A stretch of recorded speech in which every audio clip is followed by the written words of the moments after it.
Labor Party chief Amir Peretz on Saturday issued a letter to U.S. President Donald Trump, urging him to refrain from releasing his long-awaited peace plan soon because doing so would be an intervention in Israeli elections.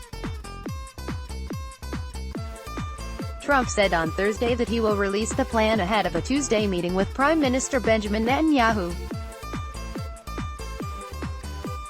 Blue and white leader Benny Gantz, who was also invited to the White House, announced on Saturday that he would meet with Trump separately and in private a day before. The Tuesday meeting at the White House is scheduled on the same day the Knesset is set to vote on establishing the committee that will weigh Netanyahu's request to be protected from corruption charges in 3 criminal cases.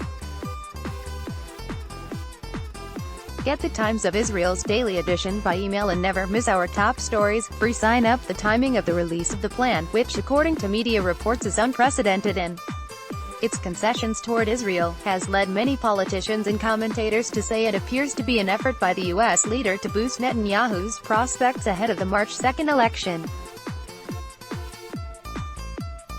Peretz in his letter thanked Trump for his commitment and eagerness to resolve the Israeli-Palestinian conflict, but warned that unilateral annexations are steps that undermine the concept of 2 states, living peacefully side by side as a recipe for further trouble and turmoil.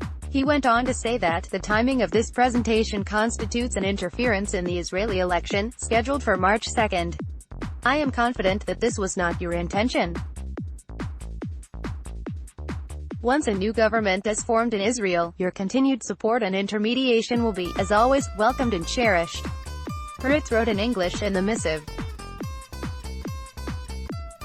Full text of Amir Peretz's letter to Trump on peace plan release pic.twitter.com/08qshu, Luke Truss, @LukeTruss, January 25, 2020. Peretz merged his Labor Party with the left-wing Meretz faction earlier this month.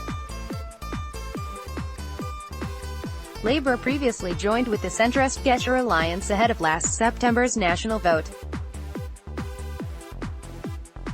The 3 parties, headed by Peretz, will run together in the March election. On Saturday, Yisrael Beitenu party chief Avigdor Lieberman also criticized Trump's imminent release of the plan. Lieberman called the timing of the release very suspicious, implying it was being unveiled now to help Netanyahu's chances in the March 2 election. Issuing the long-delayed peace plan so close to the election, said Lieberman, meant that there would no possibility to discuss it substantively before the national vote. To unveil such a plan 5 weeks before an election is very suspicious, he said. The very timing of it will prevent any serious, in-depth discussion of the proposal.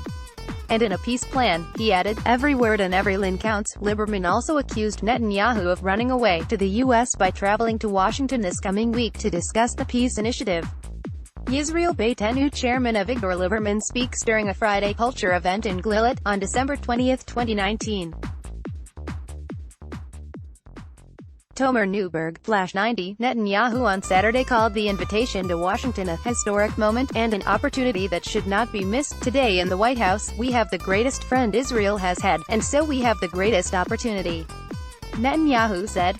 For 3 years, I have been talking to President Trump and his team about our most vital security needs which must be included in any political settlement. I have found a listening ear in the White House for these needs, he said.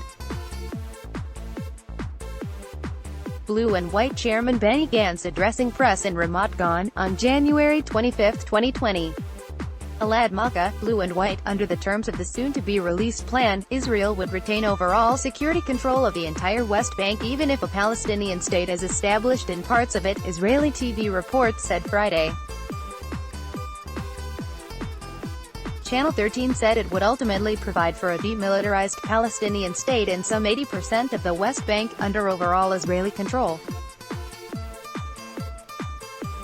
That state would not be empowered to maintain an army and sign military treaties, and Israel would control its borders, further reports on Friday said.